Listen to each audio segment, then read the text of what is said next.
Welcome to the And Then Right podcast. I'm your host, Stacy Walsh, and this is episode 10. This was not part of the plan.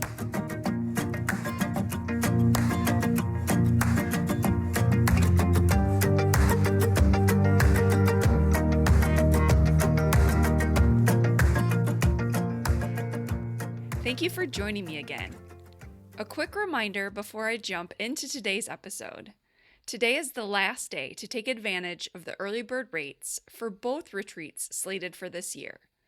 The discount expires at midnight tonight for the Reset and Renew retreat, taking place May 3rd through the 5th at the Inn at the Rustic Gate in Big Rapids, Michigan, and the main writing retreat, taking place October 3rd through the 6th at the Lincolnville Motel.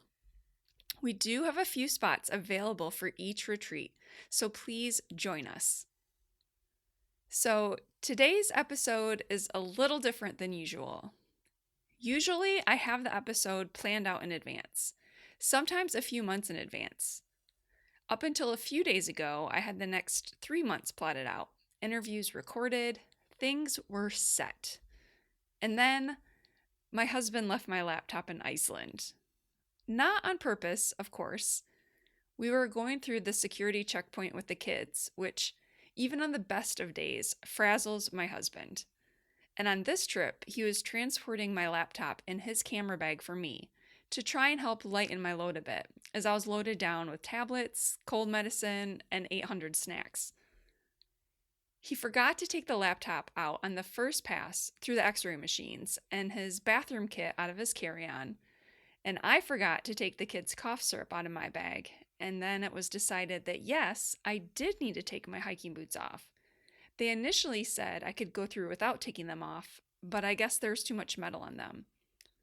Meanwhile, the kids were through the scanner and unattended as Vinny and I worked to shuffle things into new bins so everything could be rescanned. I wasn't fazed by this one bit, but failed to realize how much it tweaked Vinny out. My stuff came out first, so I packed it up and headed over to the kids as Vinny waited for his bags. A couple minutes later, he rejoined us, and off we went. All was well. Until about 5 hours into the flight, when he looked at me and said, "You have your laptop, right?" He'd just discovered that the zipper was down on the side pocket of his camera backpack, where the laptop slides in, and he assumed I had taken the computer out when he was in the restroom. I couldn't even speak initially. "What do you mean?" I finally managed to say. Inside, there was pure panic racing through my body because I already knew it was gone, and I figured the likelihood of me ever seeing my laptop again was pretty low. I took some deep breaths and reminded myself that I had backed up my computer before we left. I tried not to swerve into an anxiety attack, although I could feel all the telltale signs of one creeping in. My initial disbelief passed, and pretty quickly we worked out that clearly, while Vinny retrieved his camera backpack, he did not retrieve the laptop, and I just assumed that he had. I mean, how could he forget my computer? I quickly flagged down the flight attendant, and he assured me that the lost and found at the Kef airport, as he called it, is wonderful. He could see I was near tears and wrote down the email I'd need on a napkin, assuring me that there was a good chance it would be recovered. I was doubtful. I spent the last hour of the flight in a daze, which isn't all that strange, even on a good flight, as my ears do not enjoy flying, and I'm still getting over a head cold. But it was more than that, obviously. My mind was trying to figure out how to overcome this setback. This was not part of the plan. And for a lot of people, I understand that this isn't a critical setback. You lose your computer, so what? You get another one. It was backed up, right? But I was reeling. I mean, 2 months ago, I had to take my laptop to the Apple store because my computer battery decided to, without any warning, just completely die. And I, in my tech ignorance, really thought they could still change a battery in the store, while you wait.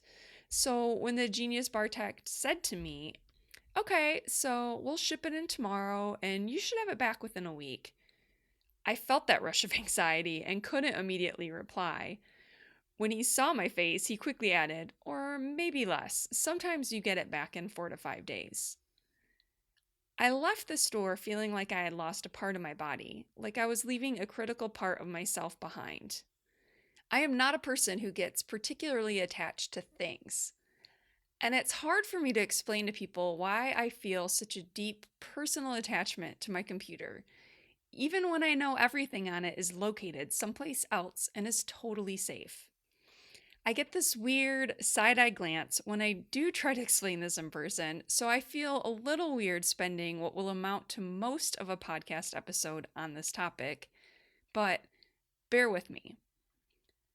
I operate the entirety of my business from my laptop, all of it. My websites, this podcast, any and all editing, contact with clients, marketing, my own personal writing. I could go on. My husband, on the other hand, has a woodworking business.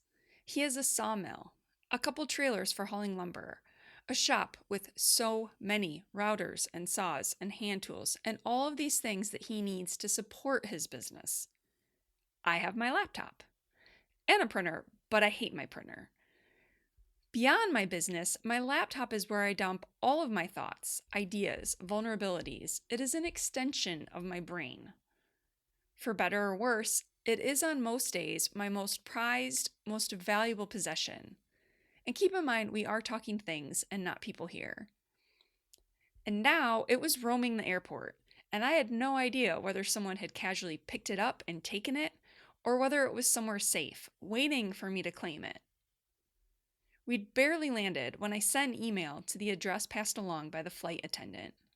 Meanwhile, Vinny was looking online, trying to find more info on how to claim a missing item, and pretty quickly pinpointed the process we'd need to follow. The landing had been rough, and my ears were throbbing. The front of my head felt like someone was trying to split it, and I was losing my voice.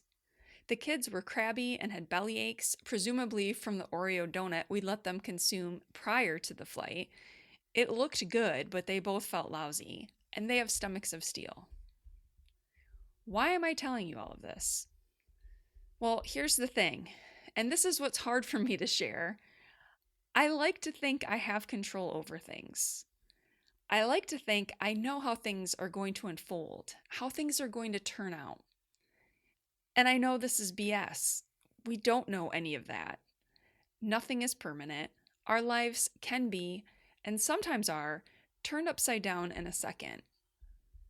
And because my life has been turned upside down on more than one occasion, one of my tendencies is to reach out and hold on to all the things around me even tighter, to get really attached to things being a set way, because it's the only way I can operate on a daily basis, the only way I can keep things like anxiety and depression at bay. So when things get disrupted, things that feel major in the moment, but that can and will be fixed, well, I don't always handle these disruptions as well as I'd like. Even before I got off the plane on Monday, I'd managed to calm myself just a bit and asked myself, what is the lesson in this? What is the universe trying to tell me right now? I took last week off from life while I was in Iceland. Now it's the end of the month and the beginning of the next one, and I knew I was coming home to a long to-do list and not enough time to do it. Even best case scenario, it wouldn't all get done and I would be stressed. Now I'll throw a left behind computer into the mix. The lesson I'm taking away from this is twofold. One is stop clinging so hard to my plan of how things should be. Plans are made to be foiled. This isn't to say we shouldn't have plans or goals or milestones we are striving for, but it's good to remember that if we are so focused on things going one particular way, there's a good chance we'll miss out on some of the magic that happens when we aren't open to the possibility of something different. And two, I'm trying to do too many things at once, and this is, quite honestly, the story of my life. It's part of what happens when you have too many interests, plus too many ideas, and a brain that never rests.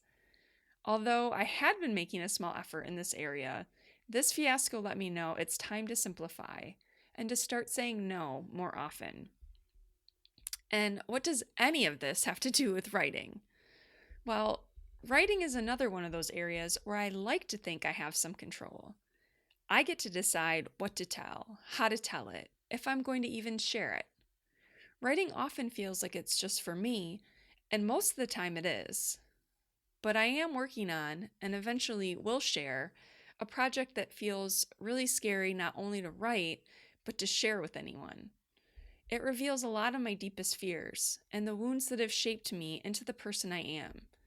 Wounds that still affect me deeply to this day. And I've done all that work on my laptop. Sure, it's backed up. I can open the files on another computer, but damn, it feels like my computer and I have been through something as I try to write this project.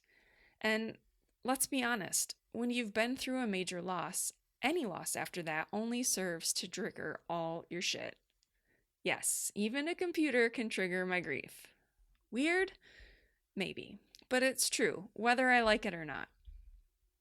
The good news is that in the 3 days since this happened, I managed to take a deep breath, regroup, scrap my original plans for the week, and have moved ahead with some unexpected plans, including this episode.